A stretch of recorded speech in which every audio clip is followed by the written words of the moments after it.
Positioning against Yasuo can be hard. During the coaching session, we go over some tools that can help you with laning and team fighting against him. What he's going to do, what's going to happen here in most situations, is you are going to walk and approach the wind wall. What Yasuo is going to do is he's going to tuck. He's going to go into the pocket right here of his wind wall and try to dance around it like a shadow boxer. And so then once you approach this area right here, he is going to E/slide through you. So what you really need to do to actually mind game this wind wall is you need to walk to here, which is his E distance is about like right there, poorly drawn circle.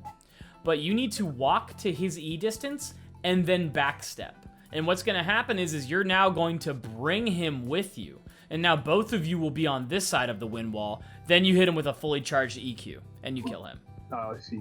This is how you bait people in, and that's why this is very contextual. This seems like, oh, that Jeffrey, that's such a specific one champion, one situation thing, but really, it works on anybody that has a targeted dash, which is Yasuo. Kiana has her E. Samira's dash, you could position to where her dash puts her in a bad spot. So this is a counterplay ability that works specifically against Yasuo, but really against a whole bunch of people. Neela is a person that we don't see very much. She's kind of a fringe champion, but it also works on her little dash as well. So that's a positioning thing.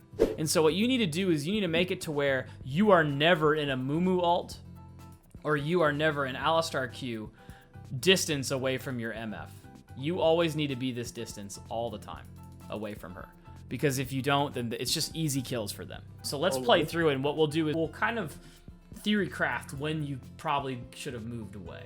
I think your Morg lands a binding, which is really good.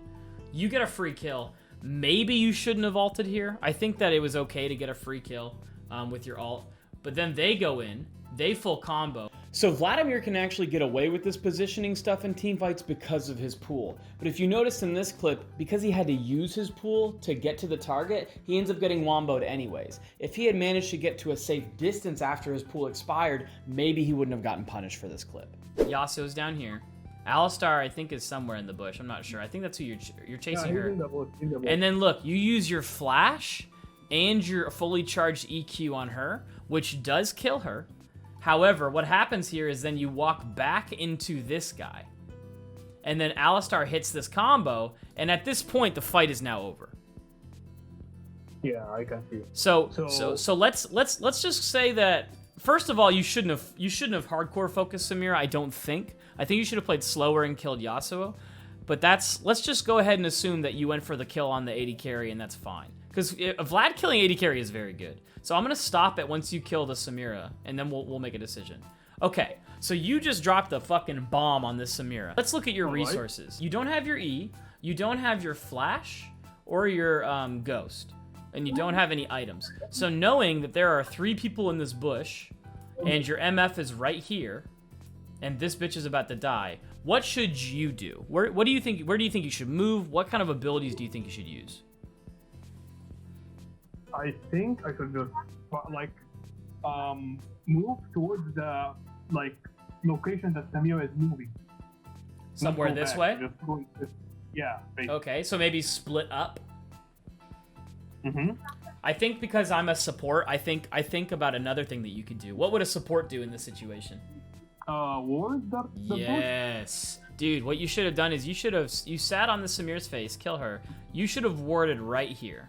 And then it would have just completely illuminated this entire area. That's fine.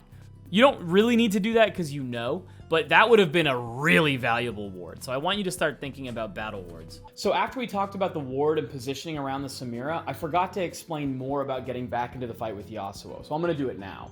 So after he kills the Samira and he knows that the rest of the enemy team is in that bush, he should have probably face-checked that bush and tried to follow up damage on the Yasuo while they were engaging on his team. This way he could maximize his damage output while keeping his health and his life safe. If you ever struggle with positioning, just try to ask yourself, how do I put myself in a position to do the most amount of damage or get the most amount of value while taking the least amount of damage or losing the most amount of resources? If you ask yourself those questions and then look on the map and look on the screen, try to find a good spot for you, then chances are you're going to find a good answer to your question. I hope this helped. I'll see you in the next one.